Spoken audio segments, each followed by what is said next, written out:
Bangladesh Awami League Bahrain Rifa city শাখার উদ্যোগে ও বাংলাদেশি মালিকানাধীন একমাত্র চিকিৎসা প্রতিষ্ঠান লিমনাস মেডিকেল সেন্টারের সার্বিক সহযোগিতায় প্রবাসী বাংলাদেশিদের জন্য ফ্রি মেডিকেল ক্যাম্প ও চিকিৎসা সেবা প্রদান করা হয়।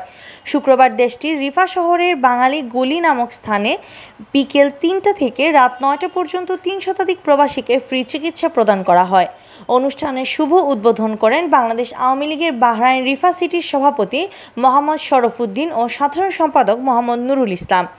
এ সময় উপস্থিত ছিলেন বাংলাদেশ দূতাবাসের শ্রম সচিব মোহাম্মদ মাহফুজুর রহমান, বাংলাদেশ আওয়ামী লীগ বাহরাইন শাখার সভাপতি আলাউদ্দিন নূর, বাংলাদেশ সমাজের সভাপতি মঞ্জুর আহমেদ, বাংলাদেশ সোসাইটির সহসভাপতি মাজহারুল হক নয়ন, বাংলাদেশ সমাজের সাধারণ সম্পাদক এম.এ. হোসেন, লিমনাস মেডিকেল সেন্টারের চেয়ারম্যান মোহাম্মদ জসিমউদ্দিন, বাহরাইন শ্রমিক লীগের সভাপতি আবুল বাশার, সাধারণ সম্পাদক রুবেল মাহমুদ সহ বাহরাইনের বসবাসকারী বাঙালি কমিউনিটির বিভিন্ন পেশা ও সংগঠনের নেতৃবৃন্দ।